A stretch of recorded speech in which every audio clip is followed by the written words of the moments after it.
¿Puede un Dios infinito ser contenido dentro de un edificio? ¿Es posible que aquel que creó los cielos y la tierra habite en una obra levantada por manos humanas? ¿O el templo es solo un símbolo visible de una realidad mucho más profunda? El capítulo 8 de Primera de Reyes nos sitúa en uno de los momentos más solemnes de la historia de Israel, la dedicación del templo. No se trata solo de una construcción terminada, sino del cumplimiento de una promesa largamente esperada. Durante generaciones, el pueblo había anhelado un lugar donde la presencia de Dios reposara de manera visible, un espacio que representara su cercanía y su fidelidad. Sin embargo, desde el inicio del relato, la Escritura nos confronta con una tensión poderosa. El templo no puede contener a Dios, pero Dios decide manifestarse allí. Esta paradoja revela una verdad fundamental sobre su carácter. Dios no está limitado por estructuras humanas, pero se acerca voluntariamente a su pueblo. Salomón, en medio de la celebración, no se presenta con orgullo arquitectónico ni con autosuficiencia espiritual. Al contrario, su oración está marcada por asombro y humildad. Él entiende que, aunque el templo sea majestuoso, Dios sigue siendo infinitamente más grande. El edificio no engrandece a Dios, es Dios quien da significado al edificio.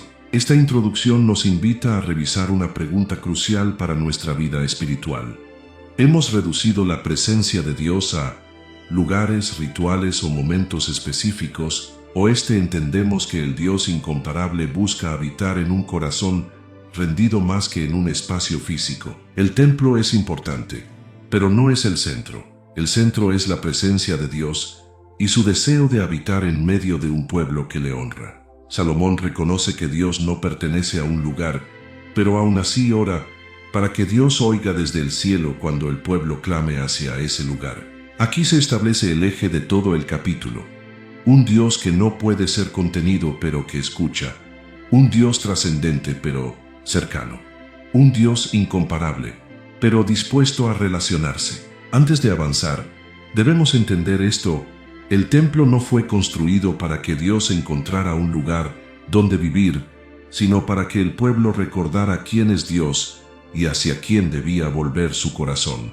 En las siguientes partes veremos cómo este Dios incomparable manifiesta su gloria, guarda su pacto y responde al clamor de su pueblo, confirmando que no hay Dios como Él, ni en el cielo ni en la tierra. Para entender la profundidad espiritual de Primera de Reyes 8, es necesario retroceder en la historia y recordar que el templo no nace como una idea de Salomón, sino como una promesa que Dios había sembrado muchos años antes en el corazón de David. David deseó edificar casa para Dios, pero Dios le reveló que no sería él, sino su hijo, quien cumpliría esa obra. Lo que ahora se celebra no es solo una construcción terminada, sino la fidelidad de Dios manifestada a lo largo del tiempo. Salomón lo reconoce públicamente.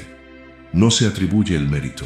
Declara que Dios cumplió con su mano lo que había prometido con su boca. Esta afirmación es clave, porque muestra que el templo no es un logro humano aislado, sino la evidencia visible de que Dios cumple lo que promete, incluso cuando pasan generaciones. Lo que Dios dice no se pierde con los años, madura en el tiempo correcto. Aquí se revela una verdad profunda. Dios obra más allá de una sola vida. David murió sin ver el templo terminado, pero no murió sin promesa.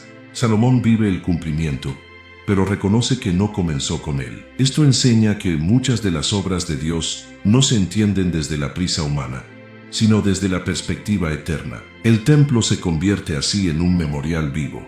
Cada piedra habla de una promesa cumplida. Cada muro recuerda que Dios no olvida lo que ha dicho.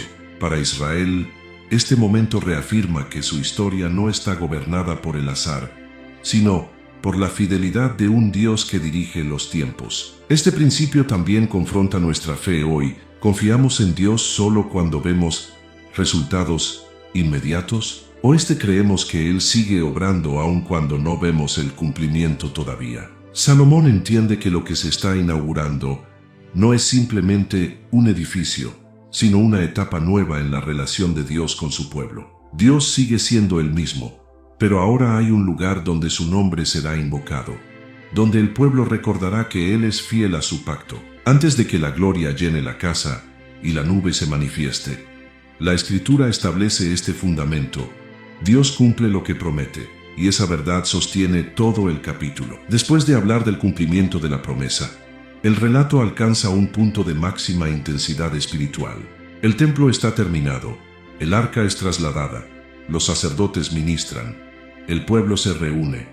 Pero lo más importante no ocurre por planificación humana, ocurre cuando Dios decide manifestarse. La Escritura describe que, al momento en que los sacerdotes salen del lugar santo, una nube llena la casa del Señor, y la gloria de Dios se hace tan real que los sacerdotes no pueden permanecer ministrando. Este detalle no es decorativo, es una declaración poderosa de que la presencia de Dios no es simbólica, es real, y cuando se manifiesta, interrumpe toda agenda humana. Aquí se revela una verdad crucial.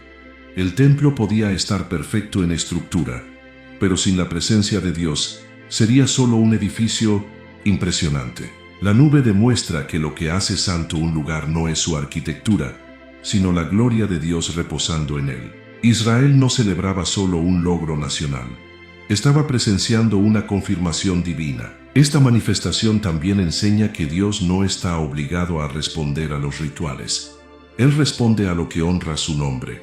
La nube no aparece como resultado de una técnica, sino como respuesta soberana de Dios a un momento de obediencia, reverencia y alineación con su propósito. Dios se revela para que el pueblo entienda.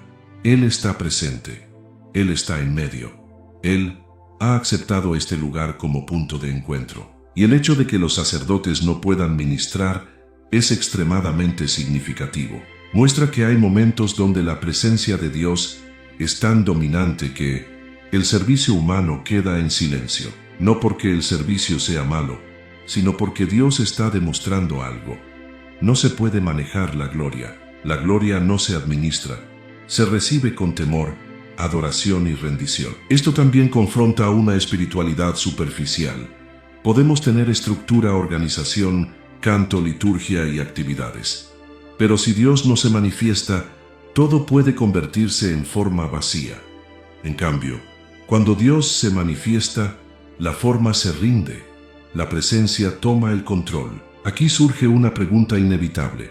¿Buscamos más el templo, la forma, el evento, la apariencia, o buscamos la gloria de Dios? ¿Nos conformamos con hacer cosas para Dios, o anhelamos que Dios esté realmente en medio? En esta escena, Dios está diciendo sin palabras, estoy aquí.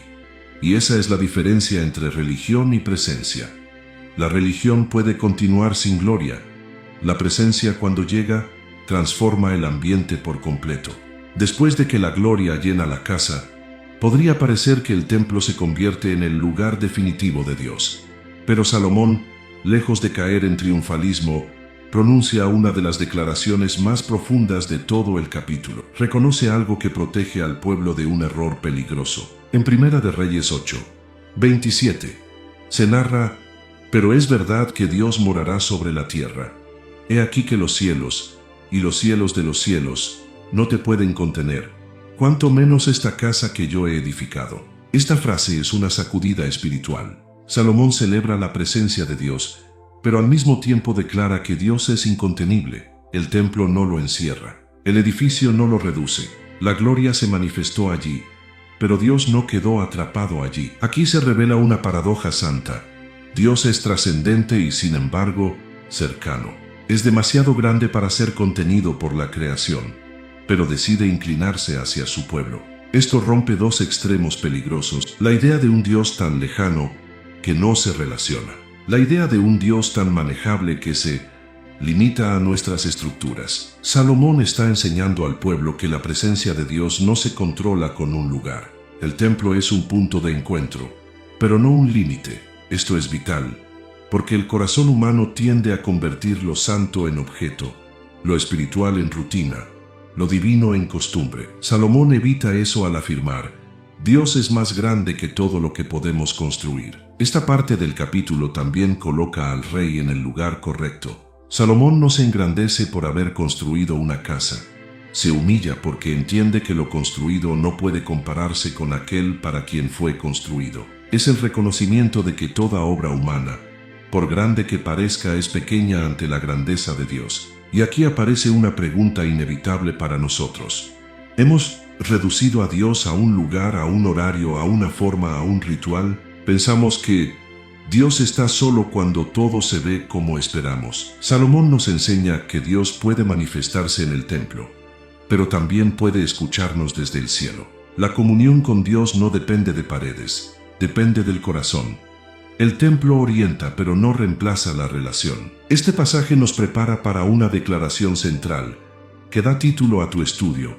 No hay Dios como tú, porque cuando alguien entiende que Dios no puede ser contenido, que su gloria llena y que su grandeza supera los cielos, entonces nace una conclusión inevitable.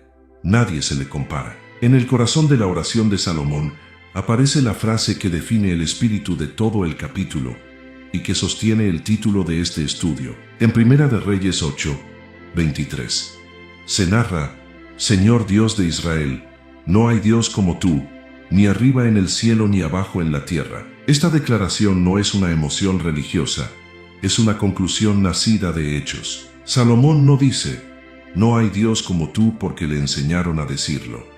Lo dice porque está viendo con sus ojos el cumplimiento de promesas antiguas, la gloria llenando el templo y la fidelidad de Dios sosteniendo la historia de su pueblo. Y de inmediato Salomón explica por qué Dios es incomparable. Tú guardas el pacto y la misericordia con tus siervos que caminan delante de ti con todo su corazón. Aquí está el núcleo. Dios es incomparable porque es fiel, y su fidelidad no es teórica, es histórica.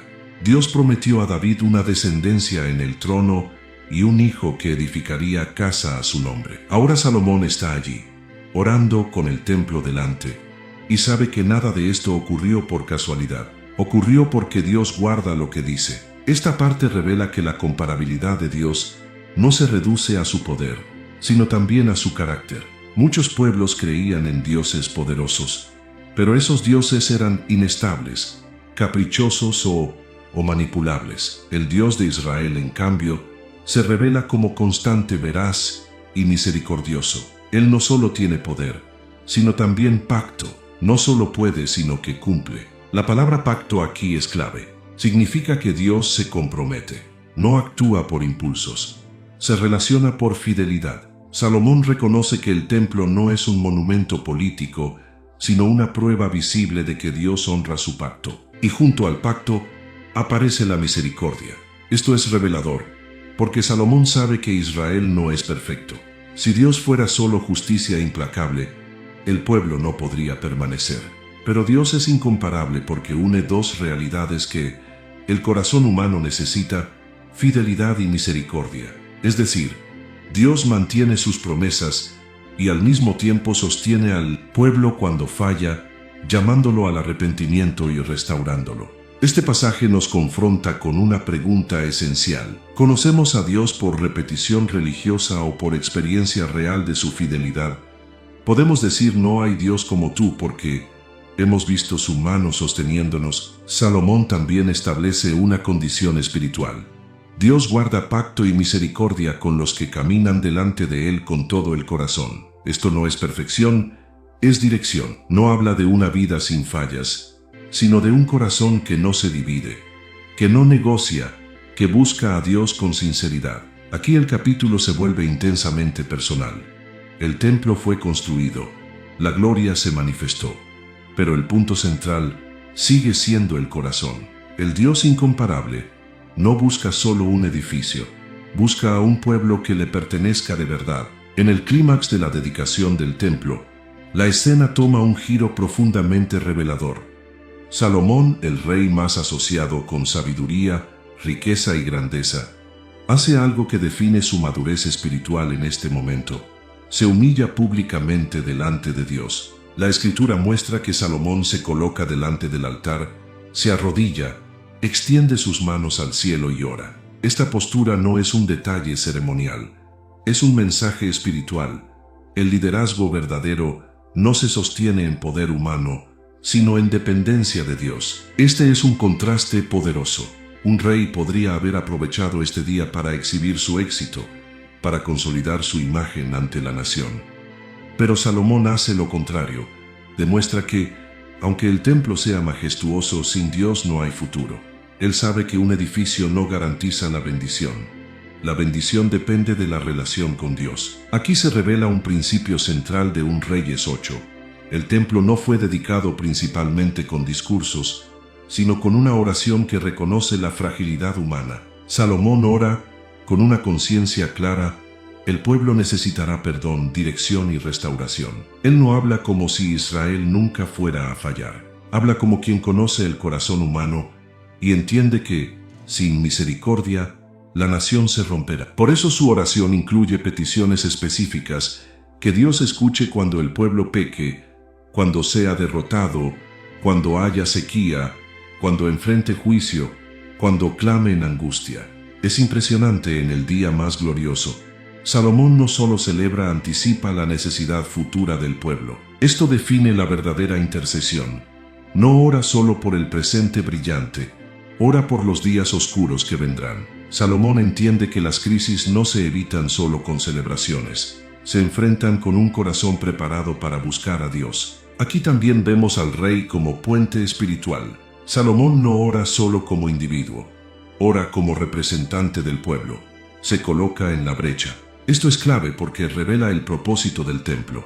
No era un museo espiritual, era un lugar hacia el cual el pueblo debía volver cuando su vida se desviara. Esta parte nos confronta con una pregunta directa. ¿Nuestra fe solo se expresa cuando todo va bien, o también cuando reconocemos nuestra necesidad futura de Dios? ¿Buscamos a Dios solo para celebrar, o también para depender? La postura de Salomón muestra que la sabiduría verdadera no es solo conocimiento, es humildad.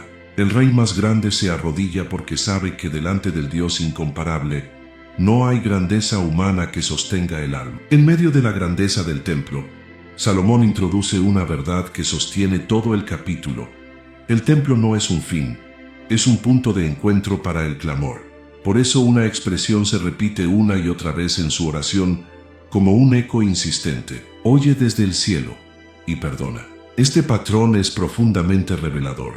Salomón sabe que Dios no está encerrado en el templo, por eso no dice oye desde el templo, sino oye desde el cielo. Reconoce que el templo es el lugar hacia el cual el pueblo dirige su oración, pero la respuesta viene del cielo, del Dios vivo que gobierna por encima de todo. Aquí se revela un equilibrio espiritual perfecto. Dios es trascendente y a la vez accesible. El pueblo puede orar, clamar, volver, pedir perdón, y Dios escucha. Esta es la esencia de la misericordia divina. Un Dios tan grande que no puede ser contenido por los cielos, pero tan cercano que inclina su oído al clamor humano. Salomón no ora suponiendo que Israel será siempre obediente. Él contempla escenarios reales: pecado, derrota, sequía, juicio, cautiverio. Y en cada uno, su petición es la misma: que el pueblo se vuelva hacia Dios, que reconozca su falta y que Dios escuche y perdone. Esto nos revela que el centro del capítulo no es arquitectura, es restauración. Salomón entiende que el mayor milagro no es levantar un edificio, sino que un Dios santo esté dispuesto a perdonar a un pueblo débil. Por eso insiste en perdón, porque sin perdón no hay continuidad del pacto. Sin perdón la presencia se convierte en juicio. Sin perdón el templo sería solo un símbolo sin vida. Además, Salomón conecta el perdón con el propósito. Perdona y actúa. No solo pide alivio emocional, pide intervención divina. En otras palabras, cuando el pueblo se vuelve, Dios no solo oye, Dios responde. Este punto confronta una de las luchas más profundas del creyente: la sensación de que Dios no escucha. Salomón está declarando lo contrario. El Dios incomparable es un Dios que oye, pero hay una condición repetida implícitamente: volverse a Él con sinceridad. No es magia, no es fórmula, es un retorno del corazón. Y aquí surge la pregunta inevitable: ¿cuando fallamos, huimos de Dios o volvemos a Dios? ¿Tratamos el pecado como una condena final o como una razón para arrepentirnos y regresar? Salomón está mostrando que el templo es un recordatorio visible de una puerta espiritual. Hay camino de regreso. Hay oportunidad de restauración. Hay un Dios que oye desde el cielo. La oración de Salomón se vuelve aún más profunda. porque no se limita a celebrar el día de gloria. Salomón mira hacia el futuro con realismo espiritual. Él sabe que el templo no evitará automáticamente el pecado, ni garantizará obediencia permanente. Por eso plantea escenarios que parecen duros, pero son profundamente bíblicos: derrota, sequía, hambre, plagas, aflicción y hasta cautiverio. Esto es revelador. En el día de mayor consagración, Salomón reconoce que el pueblo puede desviarse. No habla desde pesimismo, sino desde verdad, porque la Escritura nunca presenta al pecado como un simple error. Lo presenta como una fuerza que rompe comunión, debilita al pueblo y abre puertas a consecuencias dolorosas. Salomón entiende que cuando el pueblo abandona a Dios, no solo pierde paz interior, puede perder protección, dirección y estabilidad nacional. Por eso menciona la posibilidad de que Dios permita sequía, derrota o disciplina. No porque Dios sea cruel, sino porque la disciplina es una forma de corregir al corazón para traerlo de vuelta. El juicio, en el marco del pacto, no es destrucción sin propósito, es advertencia para restauración. Pero lo más impactante es que Salomón no se detiene en las consecuencias. Insiste en el camino de regreso. Él dice: en esencia, si el pueblo es disciplinado, si reconoce su pecado, si ora, si se vuelve, entonces Dios oirá, perdonará y restaurará. Aquí aparece el núcleo: arrepentimiento verdadero. No es culpa superficial, no es miedo momentáneo, es reconocer el pecado, volverse a Dios y pedir que Él restaure.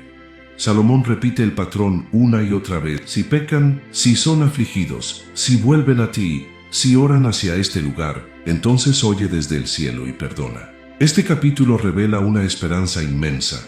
El pecado puede romper comunión, pero la misericordia de Dios abre camino de retorno.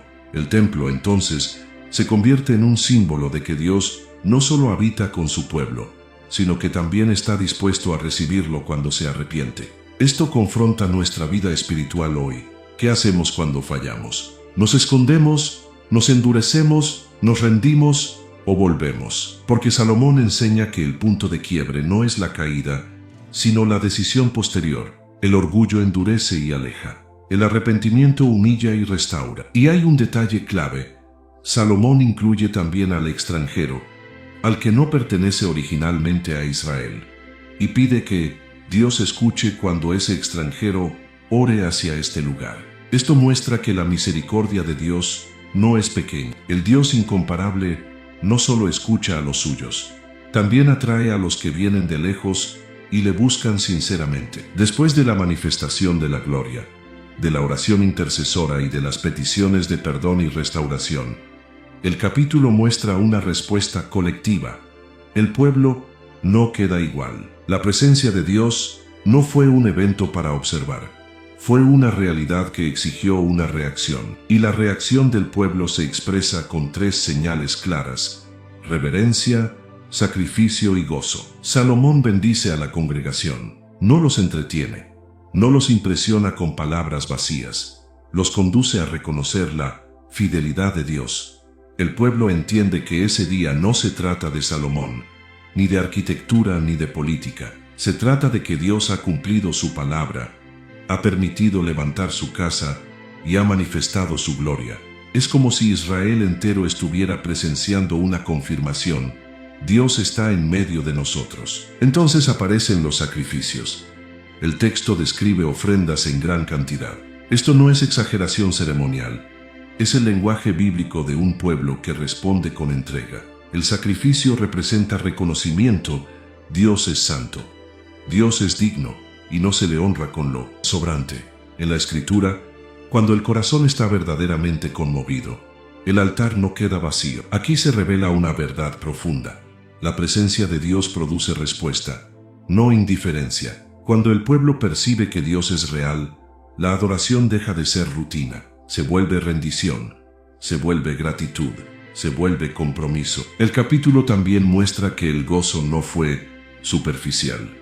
No es una alegría emocional por un evento nacional, es un gozo que nace de entender algo mayor. Dios escucha, Dios perdona, Dios sostiene el pacto, y Dios está dispuesto a permanecer con su pueblo si el pueblo permanece con él. La celebración dura varios días. Esto es importante. No se trata de un momento rápido, sino de una consagración prolongada. El pueblo se reúne, come, se alegra delante del Señor. Esta frase delante del Señor muestra que no era solo una fiesta social, era una celebración con conciencia espiritual. Pero el punto más fuerte está en lo que Salomón pide al final, que Dios incline el corazón del pueblo hacia Él para caminar en sus caminos y guardar sus mandamientos. Esto revela que la respuesta correcta a la presencia no es solo cantar o celebrar, sino obedecer, porque una nación puede emocionarse un día y desviarse al siguiente. Salomón entiende ese peligro, por eso en medio de la alegría pide permanencia. No quiere solo un evento glorioso, quiere un pueblo fiel. Esto nos confronta directamente. ¿Cómo respondemos cuando Dios nos bendice o nos visita? ¿Lo convertimos en un recuerdo bonito o en un punto de cambio real? El pueblo respondió con sacrificio y gozo, pero el llamado final es más profundo: mantener el corazón alineado, porque el templo podía estar lleno de gloria, pero el verdadero templo que Dios busca siempre ha sido el corazón. El capítulo 8 de Primera de Reyes culmina con una verdad que atraviesa toda la historia bíblica y que Salomón deja establecida para siempre. No hay Dios como el Señor, no hay comparación posible, no en el cielo, donde Él reina con autoridad absoluta, ni en la tierra donde decide acercarse, escuchar y habitar con su pueblo. Este capítulo nos muestra un equilibrio asombroso. Por un lado, Dios es infinito, incontenible, trascendente. Ni los cielos de los cielos pueden contenerlo. Ninguna obra humana, por majestuosa que sea, puede abarcar su grandeza. Pero por otro lado, ese mismo Dios oye, perdona, restaura y responde al clamor del corazón arrepentido. Esa combinación es lo que lo hace incomparable. El templo no fue construido para encerrar a Dios, sino para recordar al pueblo quién es Dios. Fue un punto de referencia, una llamada constante a volver el corazón hacia Él. Salomón lo entendió con claridad. La verdadera bendición no estaba en el edificio, sino en que Dios inclinara su oído desde el cielo cuando el pueblo orara. Este capítulo también deja una advertencia silenciosa pero firme. La gloria puede manifestarse, el pueblo puede celebrar, los sacrificios pueden abundar, pero la permanencia de la bendición depende del corazón. Por eso Salomón ora para que Dios incline el corazón del pueblo a caminar en sus caminos, porque sin obediencia, la presencia se descuida. Sin fidelidad el templo se vuelve rutina. Aquí se revela la enseñanza final. Dios no busca solo casas dedicadas, sino vidas rendidas. No busca solo celebraciones espirituales, sino corazones alineados. No busca solo oración en momentos solemnes, sino dependencia diaria. El Dios incomparable se manifestó con gloria. Habló mediante promesas cumplidas, escuchó la oración, ofreció perdón y abrió camino de restauración. Todo esto para mostrar que Él no es un Dios distante ni indiferente. Es un Dios vivo, fiel y cercano, que permanece con su pueblo cuando su pueblo decide permanecer con Él. Este estudio nos deja una pregunta que no puede ignorarse.